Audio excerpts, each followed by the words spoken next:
Hi అండి. Welcome to Pavitra's cookbook. ఈరోజు నేను మీకు ఒక seasonal special recipe soup recipe చూపిస్తున్నానండి. అదే టమోటా సూప్ అండి. ఇది వర్షాకాలంలో వేడివేడిగా సర్వ్ చేసుకుంటే చాలా బాగుంటుందండి. అండ్ ప్రాసెస్ కూడా చాలా సింపుల్ అండి. ఇందులోకి ఎలాంటి ప్రిజర్వేటివ్స్ కానీ యాడెడ్ కలర్స్ కానీ యూజ్ చేయట్లేదు. ఇప్పుడు ప్రాసెస్లోకి వెళ్ళిపోదాం. ముందుగా ఒక ప్రెషర్ కుక్కర్లోకి 1 టేబుల్ స్పూన్ బటర్ని యాడ్ చేసుకోవాలండి.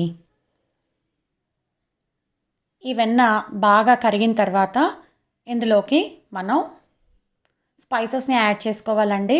ముందుగా మనం ఒక బిర్యానీ ఆకుని యాడ్ చేసుకోవాలి.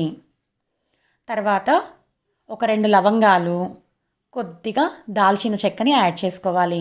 తర్వాత రుచికి సరిపడా కారం, రెడ్ చిల్లీని యాడ్ చేసుకోవాలి. తర్వాత పీల్ని రిమూవ్ చేసి పెట్టుకున్న ఒక 5 వెల్లుల్లిపాయ రెబ్బల్ని యాడ్ చేసుకోవాలి. తర్వాత 1 టీ స్పూన్ మిరియాలు అన్నీ యాడ్ చేసుకొని బాగా ఫ్రై చేసుకోవాలి. చూస్తున్నారు కదండి, ఇవి మనకి బాగా ఫ్రై అయిపోయాయి. ఇప్పుడు ఇందులోకి మనం సన్నగా చాప్ చేసి పెట్టుకున్న ఉల్లిపాయ ముక్కల్ని, ఒక ఉల్లిపాయని యాడ్ చేసుకోవాలండి. తర్వాత పీల్ని రిమూవ్ చేసుకొని చాప్ చేసి పెట్టుకున్న 2 క్యారెట్లని యాడ్ చేసుకోవాలి. తర్వాత రంగు కోసం అండి బీట్రూట్ ముక్కల్ని యాడ్ చేసుకోవాలి. చెప్పాను కదండి, ఇందులోకి మనం ఏ కలర్ని యూస్ చేసుకోవడం లేదు. మనకి ఈ వెజిటేబుల్స్తోనే కలర్ అనేది కూడా వచ్చేస్తుంది. తర్వాత సన్నగా చాప్ చేసి పెట్టుకున్న ఒక 6 టమోటాలని యాడ్ చేసుకోవాలి. మనకి టమోటాలు ఎంత క్వాంటిటీ కావాలంటే అంత క్వాంటిటీని తీసుకోవచ్చండి. మనము ఈ క్వాంటిటీలో తీసుకుంటే మనకి క్యారెట్స్ వల్ల థిక్నెస్ అనేది వస్తుంది సూప్కి. కాబట్టి ఇదే క్వాంటిటీస్ తీసుకుంటే సూప్ అనేది పర్ఫెక్ట్గా వస్తుంది. అన్నీ యాడ్ చేసుకొని బాగా మిక్స్ చేసుకోవాలి. ఇప్పుడు అందులోకి రుచికి సరిపడా ఉప్పు, ఈ వెజిటేబుల్స్ మునగడ వాటర్ని యాడ్ చేసుకోవాలి. ఇలా వాటర్ని యాడ్ చేసుకున్న తర్వాత ఒకసారి బాగా మిక్స్ చేసుకొని లిడ్ క్లోజ్ చేసుకొని 5 నుంచి 6 విజిల్స్ వచ్చే వరకు కూడా ప్రెషర్ కుక్ చేసుకోవాలి. మనకి వెజిటేబుల్స్ అన్నీ సాఫ్ట్గా కుక్ అయిపోవాలండి. ప్రెషర్ మొత్తం వెళ్ళిపోయిన తర్వాత లిడ్ ఒకసారి ఓపెన్ చేసుకొని మనం ఈ వెజిటేబుల్స్ అన్నిటినీ కూడా ఒకసారి బాగా మిక్స్ చేసుకోవాలి. చూస్తున్నారు కదండి, ఇందులోని వాటర్ని మొత్తం మనం స్ట్రెయిన్ చేసుకొని పెట్టుకోవాలి. ఇలా వాటర్ని మొత్తం స్ట్రెయిన్ చేసుకున్న తర్వాత ఈ వెజిటేబుల్స్ని బాగా చల్లారనివ్వాలి. ఇవి బాగా చల్లారిన తర్వాత ఈ వెజిటేబుల్స్ అన్నిటినీ కూడా ఒక మిక్సీ జార్లోకి యాడ్ చేసుకోవాలి. మనము ఈ వాటర్ని అసలు ఏం వేస్ట్ చేయమండి. ఆ వాటర్ని కూడా మనం సూప్లోకి యాడ్ చేసేసుకుంటాము. చూస్తున్నారు కదండి, వాటర్ కూడా ఎంత కలర్ఫుల్గా ఉందో. ఇలా వెజిటేబుల్స్ అన్నిటినీ కూడా మిక్సీకి యాడ్ చేసుకున్న తర్వాత స్మూత్గా బ్లెండ్ చేసుకోవాలి. స్మూత్గా బ్లెండ్ చేసుకున్న తర్వాత మనం ఆ వెజిటేబుల్స్ని అన్నిటినీ కూడా మనం పక్కకి తీసి పెట్టుకున్న ఆ వాటర్లోకి యాడ్ చేసేసుకోవాలి. మనం డైరెక్ట్గా ఈ వెజిటేబుల్స్ని ఇలా బ్లెండ్ చేసుకొని కూడా యాడ్ చేసుకోవచ్చండి. ఇందులో మనకి ఏదైనా డస్ట్ అనేది నిలిచిపోకుండా స్ట్రెయిన్ చేసుకోవాలండి. ఇలా ఒక స్ట్రెయినర్లోకి మనం మిక్సీకి పట్టుకున్న ఆ మిశ్రమాన్ని యాడ్ చేసుకొని బాగా మిక్స్ చేసుకుంటూ స్ట్రెయిన్ చేసుకోవాలి.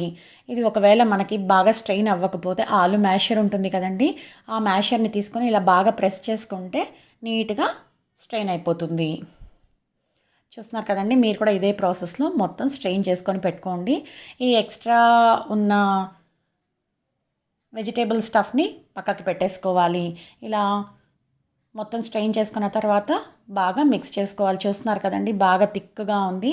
ఇప్పుడు మనం ఈ టమోటా సూప్ని ఒక ప్యాన్లోకి యాడ్ చేసుకోవాలి. టమోటా సూప్ని ప్యాన్లోకి యాడ్ చేసుకున్న తర్వాత ఇందులోకి రుచికి సరిపడా ఉప్పుని యాడ్ చేసుకోవాలి.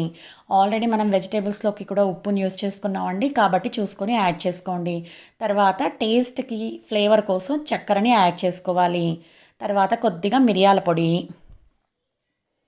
సన్నగా చాప్ చేసి పెట్టుకున్న కొత్తిమీరని యాడ్ చేసుకోవాలి. ఎంత సన్నగా వీలైతే అంత సన్నగా చాప్ చేసుకొని యాడ్ చేసుకోండి. అన్నీ యాడ్ చేసుకొని ఒకసారి బాగా మిక్స్ చేసుకోవాలి. చూస్తున్నారు కదండి, ఇందులోకి ఎలాంటి కార్న్ఫ్లోర్, మైదా ఏమీ యూస్ చేసుకోవట్లేదండి. ఇది మనకి బాగా థిక్గా తయారయ్యేంత వరకు కూడా ఉడికించుకోవాలి. చూస్తున్నారు కదండి, ఇది మనకి బాగా బాయిల్ అవ్వడం స్టార్ట్ అయిపోయింది. అండ్ మనకి ఈ సూప్ అనేది బాగా థిక్ కన్సిస్టెన్సీలో కూడా ఉంది. ఇలా థిక్గా తయారైన తర్వాత స్టవ్ టర్న్ ఆఫ్ చేసుకొని సన్నగా చాప్ చేసి పెట్టుకున్న కొత్తిమీరని ఇంకాస్త యాడ్ చేసుకోవాలి. అంతే అండి, ఎంతో టేస్టీ సూప్ తయారైపోయింది. ఇప్పుడు ఈ సూప్లోకి మనకి బ్రెడ్ క్రమ్స్ యాడ్ చేసుకుంటే చాలా బాగుంటుందండి. అందుకోసం బ్రెడ్ ఉంటుంది కదండి, బ్రెడ్ స్లైస్ని తీసుకొని ఇలా సన్న ముక్కలుగా చాప్ చేసుకొని పెట్టుకోవాలి. ఇప్పుడు ఈ బ్రెడ్ ముక్కల్ని వేడి నూనెలోకి ఒక్కొక్కటిగా యాడ్ చేసుకోవాలి. మనకి ఈ బ్రెడ్ పీసెస్ బాగా క్రిస్పీగా అయ్యి లైట్ గోల్డెన్ బ్రౌన్ కలర్ వచ్చేంత వరకు కూడా ఫ్రై చేసుకోవాలి. చూస్తున్నారు కదండి, ఇలా రెండు వైపులకి టర్న్ చేసుకుంటూ ఫ్రై చేసుకోండి. ఇలా బాగా గోల్డెన్ బ్రౌన్ కలర్కి వచ్చిన తర్వాత ఆయిల్లో నుంచి రిమూవ్ చేసేసుకోవాలి. మీకు డీప్ ఫ్రై కనుక ఇష్టం లేకపోతే షాలో ఫ్రై కూడా చేసుకోవచ్చు.